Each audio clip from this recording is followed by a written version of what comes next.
Matières à réflexion. Réfléchissons. Matière au singulier. Voyons ce que dit le dictionnaire. Un certain Max Planck, quel nom, aurait dit que les échanges d'énergie entre la matière et le rayonnement s'effectuent par paquets. Tiens donc. Si je comprends bien, les quantas font bouger les lignes. Lisons plus loin. Il aurait proposé une vision radicalement nouvelle du rayonnement des corps noirs portés à haute température. Comment un corps noir peut-il rayonner? La tête me tourne. Reprenons. Matière avec un S. Matière. Diverses, lisses ou rugueuses, rutilantes ou mornes, brûlantes ou glacées, fluides ou compactes.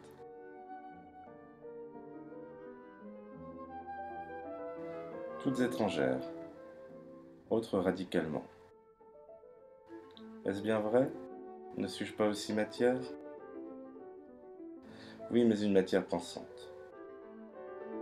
Tantôt mon esprit galope et veut imposer une idée. Mais la matière étrange s'oppose, ruse, résiste. Le trait sur la toile se perd. Le verre coule ou se brise. La terre léchée par la flamme éclate. Ma main et la matière communient enfin dans un même élan. Ma main qui est moi. Ma main qui rencontre la matière. Ma main par qui j'existe. Ma main toute pareille à celle de mon lointain ancêtre qui laissa sur les murs d'une grotte obscure les traces fragiles de sa pensée. Ma main qui tente de façonner la matière pour en faire le miroir de mon âme. En réalité, les œuvres réfléchissent, alors j'ai appelé ça oui, l'âme de l'artiste, mais je crois vraiment qu'il y a cet aspect intéressant dans l'œuvre qui extériorise quelque chose de l'artiste et qui lui renvoie à lui-même son image.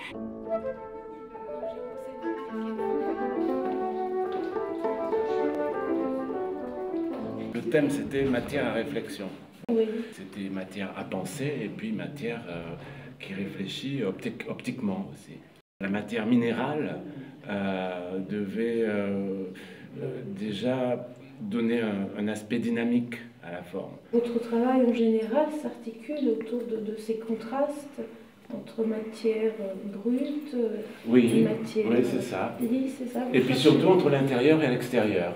Ils sont toujours à l'échelle humaine, c'est-à-dire c'est quelque chose qu'on peut porter, donc il y a une certaine intimité, la céramique. C'est quelque chose qu'on tient. C'est le ventre. Ouais.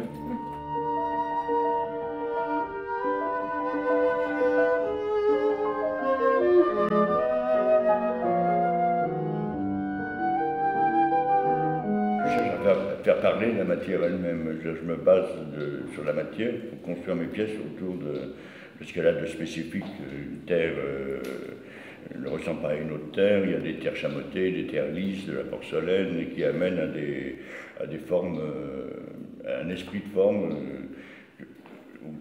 que je cherche à rester le plus près de ce que je ressens, le spécifique dans chaque terre.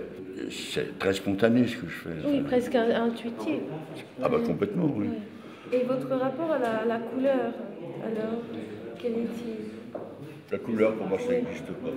Parce que là, nous sommes dans des valeurs de gris, de noir. Ça me paraissait le plus dans l'histoire de la thématique qui était proposée, c'est-à-dire matière à réflexion.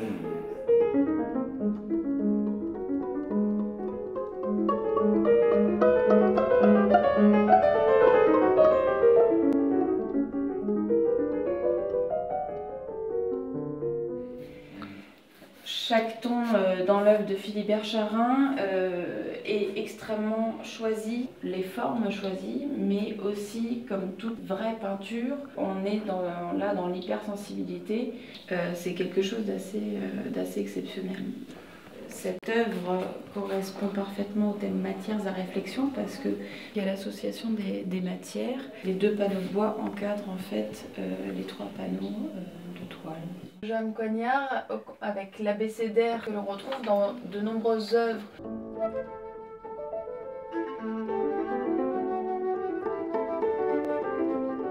Le tracé que j'ai fait, c'est l'empreinte d'un geste qui a duré un temps très bref, mais c'est un instant comme ça qui est pérennisé, qui reste, qui a laissé sa trace. Il est marqué un instant. Oui. C'est la ligne, quoi. Ça part de cette idée de ligne. Vous aimeriez en fait dire seulement l'essentiel et égarer tout le reste. Oui, on travaille, on a l'impression que ça va de plus en plus pur en fait. Les aériens, là, il y a quelque chose d'aérien par rapport à... C'est vraiment une traduction dans un mode contemporain et occidental de cette passion que la Chine, la Corée ont pour le céladon. Je trouve que c'est vraiment extrêmement intéressant, très beau. C'est entre effectivement la céramique et la sculpture, c'est de la sculpture céramique. On est dans une sorte d'assaise comme ça, de la forme, de la courbe, et je trouve que ça a extrêmement réussi. Toute ma vie, j'ai recherché un sens à notre vie, disons. Donc j'ai beaucoup voyagé, j'étais beaucoup en Inde, j'étais frappée par évidemment par le sens des mandalas et des tankas tibétains. C'est ma façon d'égrener des chapelets, ça.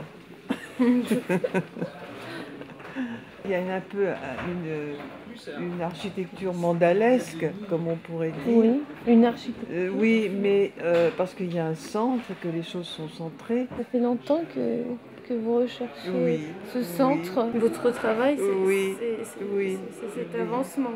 Oui. Oui, je crois que ce que l'on fait manifeste de ce que l'on est.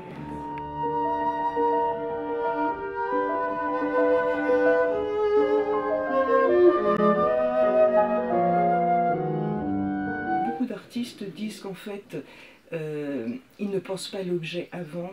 Donc il échappe quelque chose de l'artiste dans la pièce elle-même et qui, à mon sens, doit leur renvoyer une image d'eux-mêmes qui parfois les surprend, les intéresse, qui les questionne aussi peut-être, je sais pas. Et qui fait objet, en tout cas, de pensée pour nous, absolument, spectateurs. Ouais. Il y a quelque chose qui ressort au-delà de la matière, enfin, c'est intimement lié.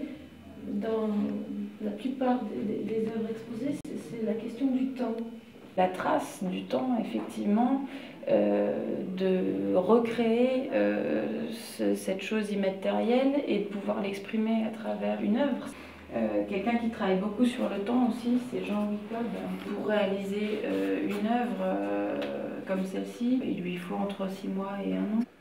Donc elle se réalise dans le temps et voilà, elle le représente. Absolument.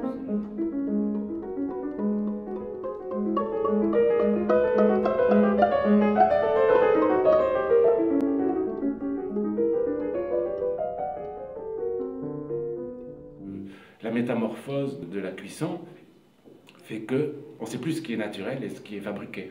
Oui. Voilà. C'est ce qui vous intéresse. C'est ce qui m'intéresse. Ce sont comme des objets trouvés dans la nature. Comprendre le secret. Voilà, le secret de la matière et donc de la transformation du monde. C'est entre la science et l'art. Entre la chimie et la céramique. C'est une recherche spirituelle. C'est intéressant à imaginer. Ouais.